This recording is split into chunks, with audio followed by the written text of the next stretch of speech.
Alerte générale, les amis, Otep à vous tous.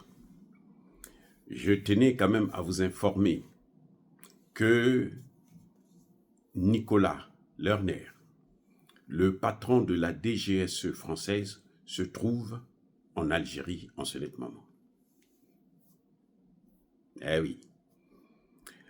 L'Algérie, je vous ai dit déjà que les problèmes qu'elle a avec la France, c'est une discussion de sorciers. Les sorciers, quand ils se disputent, c'est la journée. Au grand jour, tout le monde pense qu'ils sont en train de se disputer, qu'ils ont des problèmes.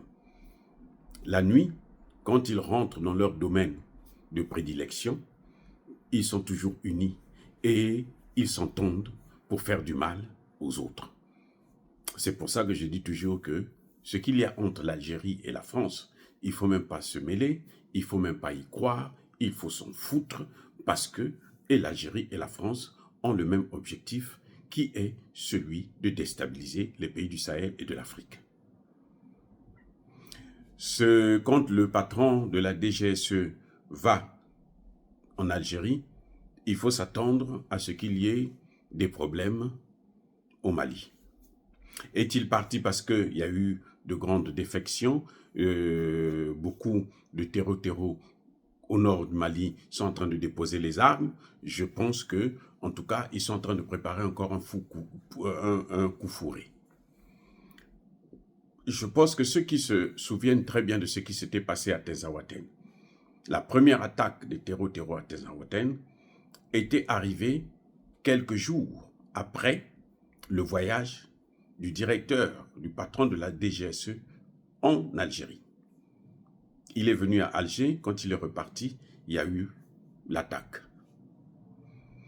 Et chaque fois qu'il s'est rendu en Mauritanie, à son retour, quelque temps plus tard, il y a eu attaque.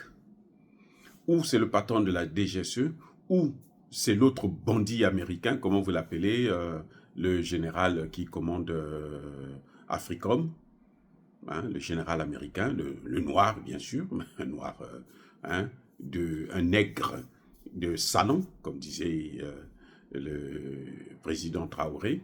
Quand ils se rendent dans un pays autour de l'AES, il faut s'attendre à ce que quelque chose bouge, qu'il y ait une attaque terreau de grande envergure. Donc, ce monsieur, il est là en Algérie, ce n'est pas pour une balade. Il part, c'est pour organiser les troupes afin d'attaquer encore une fois de plus le Mali, puisque c'est la seule chose qu'ils savent faire.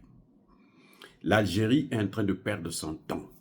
L'Algérie est en train de se faire humilier et l'Algérie le regrettera très fort. Que les Algériens sachent qu'attaquer le Mali, ils sont en train d'attaquer toute l'Afrique noire. Je répète, attaquer le Mali, ils attaquent l'Afrique noire. C'est pas parce que ils vont essayer comment on appelle ça, se rapprocher un peu du Niger que les Africains vont oublier ce qu'ils sont en train de faire au Mali. Non. Si les Algériens pensent que c'est comme ça, ils se trompent très très largement. Parce que nous sommes conscients de ce qu'ils sont en train de faire au Mali et ça n'a pas commencé aujourd'hui. Parce qu'avant, ils pillaient le pétrole malien et le gaz malien à Tezawaten, dans la zone de Toaïdeni, le grand gisement de Taodeni, mais ça ne peut pas continuer comme ça. Le Mali veut reprendre sa souveraineté, il faudrait qu'ils comprennent qu'ils doivent commencer à vivre de leur propre pétrole à eux, de leur propre gaz à eux. Le gaz malien ne leur appartient pas. Et qu'ils sachent qu'ils nous trouveront sur leur chemin, quelles que soient les circonstances. Ils peuvent s'armer comme ils veulent. Vous savez, une guerre ne se gagne pas seulement par les armes. Sinon, l'Amérique n'allait pas perdre la guerre en Afghanistan. Sinon, l'Amérique n'allait pas perdre la guerre au Vietnam. Sinon, l'Amérique allait prendre le contrôle de l'Irak. Sinon, l'Amérique allait prendre le contrôle.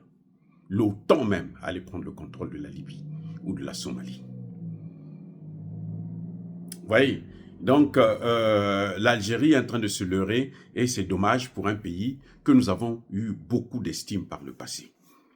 Les amis, soyez bénis, soyez abondamment bénis par le Dieu de Kémit et par nos ancêtres angélisés.